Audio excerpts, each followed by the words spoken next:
തൊടുപുഴ നഗരസഭാ ചെയർമാൻ തെരഞ്ഞെടുപ്പിൽ യു.ഡി.എഫിൽ ഭിന്നത. ചെയർമാൻ സ്ഥാനത്തിന് അവകാശം ഉന്നയിച്ച് കോൺഗ്രസും ലീഗും. സാലിയുണ്ട് വിശദാംശങ്ങൾ നൽകാനായി. സാലി, തൊടുപുഴ യു.ഡി.എഫിൽ ഭിന്നത വലിയ വാക്തർക്കത്തിനൊക്കെ വഴിവെച്ചിരിക്കുകയാണ്. ചെയർമാൻ സ്ഥാനത്തെ ചൊല്ലിയാണിപ്പോൾ കോൺഗ്രസും ലീഗും തമ്മിൽ ഇത്തരത്തിൽ വാക്കേറ്റമൊക്കെ ഉണ്ടാകുന്നത്. എന്താണ് വിശദാംശം? യു.ഡി.എഫിന് കേവല ഭൂരിപക്ഷം ഇപ്പോൾ തൊടുപുഴ നഗരസഭയിലുണ്ട്. കഴിഞ്ഞ ആഴ്ച യു.ഡി.എഫ് സ്വതന്ത്രമായി മത്സരിച്ച് എൽ.ഡി.എഫ് പിന്തുണയുടെ ചെയർമാനായിരുന്ന സനീഷ് ജോർജ് ചെയർമാൻ സ്ഥാനം രാജിവെച്ചു. തുടർന്നാണ് പുതിയ ചെയർമാനെ തെരഞ്ഞെടുക്കേണ്ട സാഹചര്യം ഉണ്ടായത്. യു.ഡി.എഫിന് 13, എൽ.ഡി.എഫിന് 12, ബി.ജെ.പിക്ക് 8 ആണ് നഗരസഭയിൽ നിലവിലുള്ള കക്ഷിനില. ആ കണക്കനുസരിച്ച് യു.ഡി.എഫ് വിജയിക്കേണ്ടതാണ്. പക്ഷേ യു.ഡി.എഫിലെ സ്ഥാനാർത്ഥി തർക്കം, ചെയർമാൻ സ്ഥാനത്തെ ചൊല്ലിയുള്ള തർക്കത്തെ തുടർന്ന് കോൺഗ്രസും മുസ്ലിം ലീഗും വെവ്വേറെ സ്ഥാനാർത്ഥികളെ മത്സരിപ്പിക്കുന്ന സാഹചര്യം ഉണ്ടായി. തുടർന്നാണ് സംഘർഷത്തിലേക്കും തർക്കത്തിലേക്കും ഒക്കെ കടന്നത്.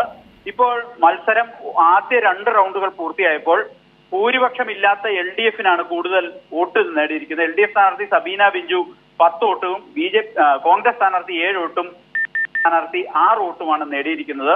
ആർക്കും കേവല ഭൂരിപക്ഷത്തിലേക്ക് എത്താൻ സാധിക്കാത്തത് കൊണ്ട് രണ്ടാമത്തെ റൗണ്ടും കഴിഞ്ഞു. രണ്ടാമത്തെ റൗണ്ടിലും സമാന സാഹചര്യത്തിൽ എൽ.ഡി.എഫിന് മേൽക്കൈ നേടിയിട്ടുണ്ട്. ഇനി 3ഉം 4ഉം റൗണ്ടുകൾ പൂർത്തിയായാൽ മാത്രമേ ആര് തൊടുപുഴ നഗരസഭാ ചെയർമാൻ ആകൂ എന്ന് വ്യക്തമാവുകയുള്ളൂ. പ്രധാനപ്പെട്ട കാര്യം കോൺഗ്രസും ലീഗ് പ്രവർത്തകരും തമ്മിലുണ്ടായ സംഘർഷവും കോൺഗ്രസും ലീഗ് നേതൃത്വം തമ്മിലുള്ള അഭിപ്രായ ഭിന്നതയും തന്നെയാണ്. 2 കൂട്ടരും ചെയർമാൻ സ്ഥാനത്തിന് അവകാശവാദം ഉന്നയിച്ച് രംഗത്തെത്തി. അത് വലിയ സംഘർഷത്തിലേക്ക് കടന്നിരിക്കുകയാണ്. ഇപ്പോൾ നഗരസഭാ കാര്യാലയത്തിന് മുന്നിൽ ലീഗിന്റെയും കോൺഗ്രസിന്റെയും പ്രവർത്തകർ തമ്മിൽ വാക്കേറ്റവും സംഘർഷവും ഉണ്ടായി. കൗൺസിലർമാർ തന്നെയും നേരിട്ട് സംഘർഷത്തിൽ പങ്കെടുക്കുന്ന ഒരു സാഹചര്യം ഉണ്ടായി. ഏതായാലും വലിയ തർക്കം യു.ഡി.എഫിൽ ഉടലെടുത്തിരിക്കുന്നു. യു.ഡി.എഫിന് ഭൂരിപക്ഷമുള്ള നഗരസഭയിൽ സ്വന്തമായ ചെയർമാനെ തെരഞ്ഞെടുക്കാൻ കഴിയാത്ത ഒരു പ്രതിസന്ധിയിലേക്ക് യു.ഡി.എഫ് എത്തിയിരിക്കുന്നു എന്നുള്ളതാണ് ഒന്നാമത്തെ കാര്യം.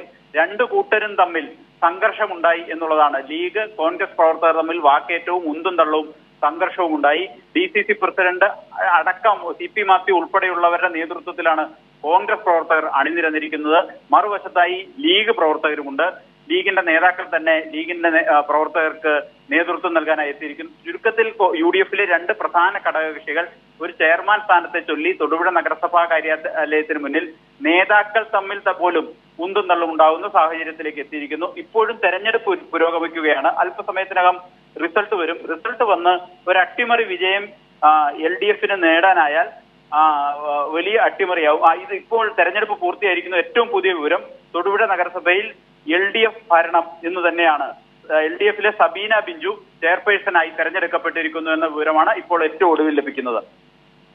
സാലി, ഏറ്റവും ഒടുവിൽ ഇപ്പോൾ എൽ.ഡി.എഫ് ചെയർപേഴ്സണായി തെരഞ്ഞെടുക്കപ്പെട്ടിരിക്കുന്നു. കാരണം ഒരു മുന്നണിയിൽ തന്നെ 2 പേരും തമ്മിൽ ഇത്തരത്തിൽ വാക്കേറ്റം ഉണ്ടാവുകയും ഇരു പാർട്ടികൾക്കും 6 വീതം സീറ്റുകൾ ലഭിക്കാതെ 2ാം റൗണ്ടിലേക്ക് കടക്കുകയും ഒക്കെ ചെയ്ത ഒരു സാഹചര്യം. അതുകൊണ്ട് തന്നെ ഇവരുടെ ഈ ലീഗും കോൺഗ്രസും തമ്മിലുള്ള പ്രശ്നം ഒത്തുതീർക്കാൻ സമവായത്തിലേക്ക് എത്താൻ മറ്റ് ഉയർന്ന തലത്തിൽ നിന്ന് നടപടികൾ ഉണ്ടാകുമോ?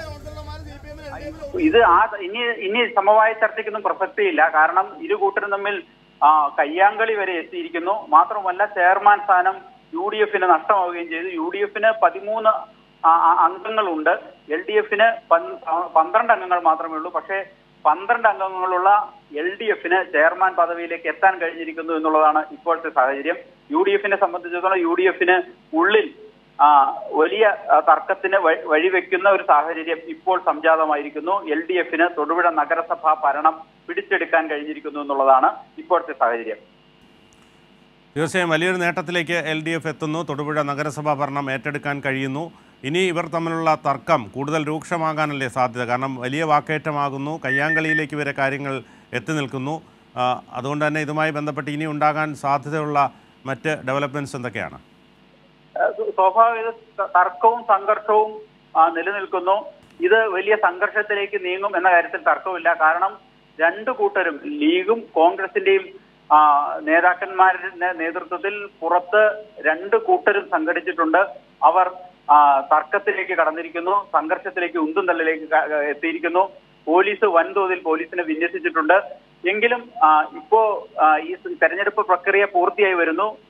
നമുക്ക് ലഭിക്കുന്ന വിവരം എൽ.ഡി.എഫ് സ്ഥാനാർത്ഥി വിജയിച്ചു എന്ന ഘട്ടത്തിലേക്കാണ്. 3ാം ഘട്ടം കഴിഞ്ഞിരിക്കുന്നു. ഇനി ഒരു ഘട്ടം കൂടെ കഴിഞ്ഞാൽ ഔദ്യോഗികമായി പ്രഖ്യാപിക്കും. മുസ്ലിം ലീഗിലെ അംഗങ്ങൾ കോൺഗ്രസ് സ്ഥാനാർത്ഥിക്ക് വോട്ട് ചെയ്യാതെ LDF സ്ഥാനാർത്ഥിക്ക് വോട്ട് ചെയ്തു എന്ന വിവരമാണ് ഒടുവിൽ ലഭിക്കുന്നത്. അങ്ങനെയാണെങ്കിൽ LDF തൊടുപുഴ നഗരസഭാ ഭരണം പിടിച്ചെടുത്തിരിക്കുന്നു എന്നുള്ളതാണ്. അത് വലിയ പ്രശ്നം UDF ഉണ്ടാക്കും എന്ന കാര്യത്തിൽ തർക്കമില്ല. കോൺഗ്രസ് ലീഗ് പ്രവർത്തകർ തമ്മിൽ ഇപ്പോൾ തന്നെ നഗരസഭയ്ക്ക് പുറത്ത് സംഘർഷം നിലനിൽക്കുകയാണ്. പ്രധാന നേതാക്കളെല്ലാം തന്നെ ഈ രണ്ട് പക്ഷത്തുമായി നിലയുറപ്പിച്ചിട്ടുമുണ്ട്. അത് ഇനി വരും ദിവസങ്ങളിൽ UDF-നുള്ളിൽ വലിയ അസ്വസ്ഥതകൾക്ക് വഴിവെക്കും. അത് വലിയ തർക്കത്തിലേക്ക് തൊടുപുഴ നഗരസഭ ഭരണം UDF-നുള്ളിൽ എത്തിച്ചിരിക്കുകയാണ്.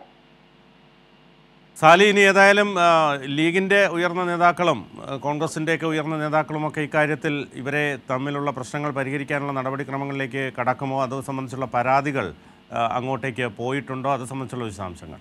അത് നേരത്തെ തന്നെ ഈ രണ്ടു കൂട്ടരും മത്സരിക്കുന്നു എന്ന് കേട്ടപ്പോൾ തന്നെ നേതാക്കൾ സംസ്ഥാന തലത്തിൽ തന്നെ ഒരു ഇടപെടൽ ഉണ്ടായി എന്നാണ് നമ്മൾ മനസ്സിലാക്കുന്നത്. കാരണം UDF-ലെ പ്രധാനപ്പെട്ട ഒരു കക്ഷിയായ കേരള കോൺഗ്രസിന്റെ തട്ടകമാണ്, PJ ജോസഫിന്റെ തട്ടകമാണ് തൊടുപുഴ നഗരസഭാ ഭരണം നിലനിർത്തുക എന്നുള്ളത് UDF-നെ സംബന്ധിച്ചിടത്തോളം പ്രസ്റ്റീജിന്റെ പ്രശ്നമായിരുന്നു. തൊടുപുഴ നഗരസഭാ ഭരണത്തിൽ UDF-ന് ഭൂരിപക്ഷവുമുണ്ട്. പക്ഷേ തമ്മിലുള്ള അസ്വാരസ്യങ്ങൾ, സ്ഥാനാർത്ഥിത്വത്തെ ചൊല്ലിയുള്ള തർക്കം, അതിനുവേണ്ടിയുള്ള അവകാശവാദം, അത് വലിയ പ്രശ്നത്തിലേക്ക് എത്തിയിരിക്കുന്നു. അത് തന്നെ ആ പ്രശ്നം ഒടുവിൽ ആ ചെയർമാൻ പദവി നഷ്ടപ്പെടുന്ന, ഭരണം തന്നെ നഷ്ടപ്പെടുന്ന ഘട്ടത്തിലേക്ക് UDF-നെ എത്തിച്ചിരിക്കുന്നു എന്നാണ് നമ്മൾ മനസ്സിലാക്കുന്നത്. അതുകൊണ്ട് തന്നെ അത് UDF-നുള്ളിൽ വലിയ വിഷയമായി മാറും. സംസ്ഥാന തലത്തിൽ ഇടപെടൽ ആവശ്യമായി വരും. പക്ഷേ അതുകൊണ്ടൊന്നും ഈ സംഘർഷവും മുറിവും ഉണക്കാൻ UDF-ന് കഴിയാത്തൊരു സാഹചര്യമുണ്ട്. PJ ജോസഫ് തന്നെ നേരിട്ട് രണ്ട് കൂട്ടരോടും, കോൺഗ്രസിന്റെയും ലീഗിന്റെയും നേതാക്കളോട് PJ ജോസഫ് വ്യക്തിപരമായി തന്നെ ഇടപെട്ട് സംസാരിച്ചു എന്നാണ് നമ്മൾ മനസ്സിലാക്കുന്നത്. പക്ഷേ രണ്ടു കൂട്ടരും അയയാൻ തയ്യാറായില്ല. സംസ്ഥാന ലീഡർഷിപ്പ് തന്നെ ഇടപെട്ട ഒരു വിഷയത്തിലാണ് ഇതുവരെ പരിഹാരം കാണാൻ കഴിയാതെ വന്നിരിക്കുന്നത് എന്നുള്ളതാണ് ഏറ്റവും പ്രധാനപ്പെട്ട കാര്യം. അതുകൊണ്ട് തന്നെ ഈ UDF-നുള്ളിൽ വലിയ അസ്വസ്ഥതയ്ക്കും അസ്വാരസ്യങ്ങൾക്കും ഇത് വഴിവെക്കും. ഇരുകൂട്ടരും ചേരിതിരിഞ്ഞ് മുദ്രാവാക്യം വിളിക്കുന്നു. ഇരുകൂട്ടരും തമ്മിൽ ഉന്തും തള്ളും ഉണ്ടാകുന്നു. നേതാക്കന്മാർ തന്നെ ഇതിന് നേതൃത്വം നൽകുന്നു. അതാണ് നഗരസഭാ കാര്യാലയത്തിന് പുറത്തെ സ്ഥിതിയെങ്കിൽ, നഗരസഭാ കാര്യാലയത്തിനകത്ത് വോട്ടിംഗ് ചെയ്യുമ്പോൾ UDF-ലെ പ്രധാന ഘടകകക്ഷികളൊന്നായി മുസ്ലിം ലീഗ് കോൺഗ്രസ് സ്ഥാനാർത്ഥിക്ക് വോട്ട് ചെയ്യാതെ എതിർ സ്ഥാനാർത്ഥിക്ക് വോട്ട് ചെയ്യുന്ന ഒരു സാഹചര്യത്തിലേക്കും കാര്യങ്ങൾ എത്തിയിരിക്കുന്നു. UDF-ൽ വലിയ പൊട്ടിത്തെറിക്ക് വഴിവെച്ചിരിക്കുകയാണ് ഈ സാഹചര്യം എന്നുള്ളതാണ് ഇപ്പോഴത്തെ സ്ഥിതി. ഏതായാലും വരും ദിവസങ്ങളിൽ ഇത് വലിയ സംഘർഷത്തിന്, UDF-നുള്ളിൽ വലിയ കലാപത്തിന് തന്നെ വഴിമരുന്നിടുന്ന സാഹചര്യമാണ്. ഇപ്പോൾ അത് കേവലമായ രാഷ്ട്രീയ തർക്കങ്ങൾക്ക് അപ്പുറത്തേക്ക് ചേരിതിരിഞ്ഞ് മുദ്രാവാക്യം വിളിക്കുകയും നേതാക്കൾ തന്നെ നേരിട്ട് ഇറങ്ങി ഉന്തും തള്ളും ഉണ്ടാകുന്ന ഒരു സാഹചര്യത്തിലേക്ക്, സംഘർഷത്തിന്റെ സാഹചര്യത്തിലേക്ക് എത്തിയിരിക്കുന്നു. വലിയ പോലീസിനെ വിന്യസിച്ചുകൊണ്ട് തന്നെയാണ് ഇപ്പൊ നഗരസഭാ കാര്യാലയത്തിന് മുന്നിലെ ക്രമസമാധാനം പോലീസിന് പാലിക്കേണ്ടി വന്നിരിക്കുന്നത്. അത് ഏതെങ്കിലും രാഷ്ട്രീയ തർക്കമല്ല, UDF LDF തമ്മിലുള്ള തർക്കമല്ല, UDF-നുള്ളിലെ ആഭ്യന്തര കലാപമാണ് അങ്ങനെ ഒരു സംഘർഷാവസ്ഥ തൊടുപുഴ നഗരത്തിൽ സൃഷ്ടിച്ചിരിക്കുന്നു എന്നുള്ളതാണ്. രണ്ടു കൂട്ടരും രണ്ടു പക്ഷത്തായി അണിനിരന്നിരിക്കുകയാണ് നഗരസഭാ കാര്യാലയത്തിന് മുന്നിൽ. നേതാക്കന്മാർ പരസ്പരം പോർവിളി നടത്തുന്ന ഒരു സാഹചര്യമുണ്ട്. DCC പ്രസിഡന്റ് അടക്കമുള്ള നേതാക്കന്മാർ നഗരസഭാ കാര്യാലയത്തിന് പുറത്ത് തമ്പടിച്ചിരിക്കുന്നു. അങ്ങനെ വലിയ പ്രശ്നം UDF-നുള്ളിൽ ഉണ്ടായിരിക്കുന്നു. ആ പ്രശ്നത്തിന്റെ ഒടുവിലാണ് ഇപ്പോൾ ഏറ്റവും ഒടുവിൽ ഉള്ളിൽ നിന്ന് നമുക്ക് ലഭിക്കുന്ന വിവരം അനുസരിച്ച് നഗരസഭാ ചെയർമാൻ തെരഞ്ഞെടുപ്പിൽ LDF വിജയിച്ചിരിക്കുന്നു. LDF-ന് 14, UDF-ന് 10 എന്നുള്ളതാണ് ഇപ്പോഴത്തെ കക്ഷിനില. സബീന ബിഞ്ചു CPM-ലെ തൊടുപുഴ ഏരിയ കമ്മിറ്റി അംഗം കൂടിയായ ജനാധിപത്യ മഹിളാ അസോസിയേഷൻ നേതാവായ സബീന ബിഞ്ചു ചെയർപേഴ്സണായി തെരഞ്ഞെടുക്കപ്പെട്ടിരിക്കുന്നു എന്നുള്ളതാണ് ഇപ്പോൾ ഒടുവിൽ ലഭിക്കുന്ന വിവരം. സാലി, ഇതിപ്പോൾ ഈ പറഞ്ഞതുപോലെ തൊലിപ്പുറത്തുള്ള ചികിത്സ പോരാ എന്ന് തന്നെ പറയേണ്ടി വരും. കാരണം ഈ പ്രശ്നം തുടങ്ങിയപ്പോൾ തന്നെ ഉയർന്ന നേതാക്കളൊക്കെ, ലീഗിൻ്റെയും ഒക്കെ നേതാക്കൾ ഇതിൽ ഇടപെട്ടു. അത് മാത്രമല്ല PJ ജോസഫ് നേരിട്ടിടപെട്ട് ലീഗിനെ അനുനയിപ്പിക്കാൻ ശ്രമം നടത്തിയിട്ട് പോലും അതിലേക്കൊന്നും വഴങ്ങാത്ത സാഹചര്യം. പ്രവർത്തകരെല്ലാം തെരുവിലിറങ്ങി ഇത്തരത്തിൽ കയ്യാങ്കളിയിൽ വരെ എത്തി നിൽക്കുന്നൊരു സാഹചര്യം PJ ജോസഫിനെ സംബന്ധിച്ചിടത്തോളം അഭിമാന പ്രശ്നം കൂടിയായിരുന്നു. കാരണം ഉണ്ടായിരുന്ന നഗരസഭാ ഭരണം കൂടി ഇത്തരത്തിൽ നഷ്ടപ്പെട്ടിരിക്കുന്നു.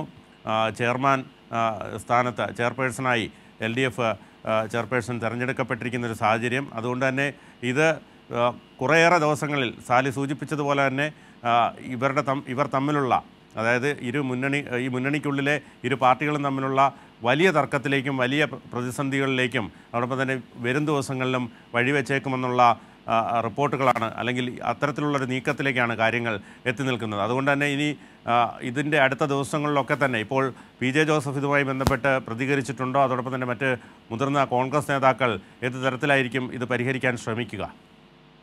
ഇത് കോൺഗ്രസും ലീഗും രണ്ട് തട്ടിലായി സംഘർഷത്തിലേക്ക് നീങ്ങി എന്നുള്ളതാണ് നിലവിലെ സാഹചര്യം. അതിൽ പരിഹാരം കാണേണ്ടയാൾ സ്വാഭാവികമായും കേരള കോൺഗ്രസിന്റെ തട്ടകം എന്ന നിലയ്ക്ക് പി ജെ ജോസഫിന്റെ നാട് എന്ന നിലയ്ക്ക് അവിടുത്തെ ജനപ്രതിനിധി എന്ന നിലയ്ക്ക് പി ജെ ജോസഫ് മുൻകൈയെടുത്തായിരുന്നതിന് ഈ പ്രശ്നത്തിന് പരിഹാരം ഉണ്ടാക്കേണ്ടിയിരുന്നത്. അങ്ങനെ ഒരു ശ്രമം പി ജെ ജോസഫിന്റെ ഭാഗത്തു നിന്ന് ഉണ്ടാവുകയും ചെയ്തതാണ്. രണ്ട് ലീഗ് കോൺഗ്രസിന്റെയും സ്റ്റേറ്റ് ലീഡേഴ്സുമായിട്ട് പി ജെ ജോസഫ് പലകുറി സംസാരിച്ചു എന്നാണ് നമ്മൾ മനസ്സിലാക്കുന്നത്. പി ജെ ജോസഫിന്റെ സ്ഥാനാർത്ഥി തന്നെ അഡ്വക്കേറ്റ് ജോസഫ് ജോൺ തന്നെ ഒരു ഘട്ടത്തിൽ മത്സരിക്കാൻ സന്നദ്ധനായിരുന്നു. പക്ഷേ പി ജെ ജോസഫ് ഇടപെട്ടാണ് ഈ ലീഗും കോൺഗ്രസും മത്സരിക്കുന്ന കൂട്ടത്തിൽ ഇനി കേരള കോൺഗ്രസ് കൂടി മത്സരിക്കേണ്ട എന്ന നിർദ്ദേശം പി ജെ ജോസഫ് തന്നെ നൽകിയതുകൊണ്ടാണ് ജോസഫ് ഗ്രൂപ്പ് ആ മത്സരത്തിൽ നിന്ന് പിൻവാങ്ങിയത്. അങ്ങനെ അല്ലായിരുന്നുവെങ്കിൽ യു ഡി എഫിന്റെ 3 സ്ഥാനാർത്ഥികൾ ചെയർമാൻ തെരഞ്ഞെടുപ്പിൽ മത്സരിക്കുന്ന സാഹചര്യം ഉണ്ടാവുമായിരുന്നു. പക്ഷേ പി ജെ ജോസഫ് ഇടപെട്ട് കേരള കോൺഗ്രസിന്റെ സ്ഥാനാർത്ഥി പിൻവാങ്ങുന്ന സാഹചര്യം ഉണ്ടായതുകൊണ്ട് മാത്രം കോൺഗ്രസിന്റെയും ലീഗിന്റെയുമായി യു ഡി എഫിന്റെ 2 സ്ഥാനാർത്ഥികളാണ് മത്സര രംഗത്ത് വന്നത്. അതാണ് യു ഡി എഫിന്റെ പരാജയത്തിന് വഴിവെച്ചത്. അത് യു ഡി എഫിനുള്ളിൽ ചെറുതല്ലാത്ത അസ്വസ്ഥതകൾ ഉണ്ടാക്കുന്ന കാര്യത്തിൽ തർക്കമില്ല. പക്ഷെ അത് പരിഹരിക്കാൻ ശ്രമിക്കേണ്ടത് വ്യക്തിപരമായി പി ജെ ജോസഫിന്റെയും കൂടെ ഒരാവശ്യമാണ്. നമുക്കറിയാം, ഉടനെ ലോക്കൽ ബോഡി ഇലക്ഷൻ 1.5 വർഷത്തിന് വരും. തുടർന്ന് പി ജെ ജോസഫ് തന്നെ മത്സരിക്കാനിരിക്കുന്ന നിയമസഭാ തെരഞ്ഞെടുപ്പ്. സ്വന്തം മണ്ഡലം നിലനിർത്താൻ ആഗ്രഹിക്കുന്ന പി ജെ ജോസഫിനെ സംബന്ധിച്ചിടത്തോളം കോൺഗ്രസും ലീഗും ഒരുമിച്ച് നിൽക്കേണ്ടത് തന്റെ വിജയത്തിന് കൂടി നിയമസഭാ തെരഞ്ഞെടുപ്പിൽ അനിവാര്യമാണ്. അതുകൊണ്ടാണ് പി ജെ ജോസഫ് തന്നെ വ്യക്തിപരമായി ഇടപെട്ട് ഇങ്ങനെ സമവായ നീക്കത്തിലേക്കൊക്കെ നോക്കിയത്. പക്ഷേ 2 കൂട്ടരും ഒരു കാരണവശാലും വഴങ്ങില്ല എന്നുള്ളതായിരുന്നു സാഹചര്യം. ലീഗും കോൺഗ്രസും ചെയർമാൻ പദവിക്ക് വേണ്ടി പിടിവാശി കാണിച്ചു. 2 പേരും രംഗത്ത് വന്നു. 2 പേരുടെ സ്ഥാനാർത്ഥികൾ മത്സരിച്ചു. മുസ്ലിം ലീഗിന്റെ എം.എ.യും കോൺഗ്രസിലെ ദീപകുമാണ് മത്സരിച്ചത്. 2 കൂട്ടരും വോട്ട് പിടിച്ചു. ഒരു ഘട്ടം കഴിഞ്ഞപ്പോൾ അതിൽ ഒരാൾ പിൻവാങ്ങി LDF-നൊപ്പം ചേർന്നു മുസ്ലിം ലീഗിന്റെ അംഗങ്ങൾ. അങ്ങനെയാണ് ഇപ്പോൾ ഈ യു ഡി എഫിന്റെ പരാജയത്തിനും ഒരു അട്ടിമറി വിജയത്തിലൂടെ ഭരണം പിടിക്കാൻ LDF-നും സാധിക്കുന്ന സാഹചര്യം തൊടുപുഴയിൽ ഉണ്ടായത്. തൊടുപുഴ നമുക്കറിയാം, രാഷ്ട്രീയപരമായി യു ഡി എഫിന് മേൽക്കൈ അവകാശപ്പെടാൻ കഴിയുന്ന ഒരു മണ്ഡലമാണ്. 30,000 ഒക്കെ വോട്ടിന് പി ജെ ജോസഫ് നിയമസഭാ തെരഞ്ഞെടുപ്പിൽ ജയിക്കുന്ന ഒരു മണ്ഡലമാണ്. അവിടെ ആ മണ്ഡലത്തിന്റെ ഒരു കേന്ദ്രം എന്ന നിലയ്ക്ക് തൊടുപുഴ നഗരസഭാ ഭരണം LDF അട്ടിമറി വിജയത്തിലൂടെ നേടിയിരിക്കുന്നു എന്നുള്ളത് യു ഡി എഫിന് ചെറുതല്ലാത്ത പ്രതിസന്ധി തന്നെ സൃഷ്ടിച്ചിരിക്കുന്നു എന്നുള്ളതാണ് സാഹചര്യം.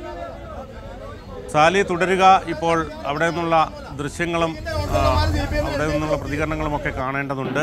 തർക്കത്തിൻ്റെയും ഒക്കെ അതിലേക്ക് വന്നിട്ട് സാലിയിലേക്ക് മടങ്ങി.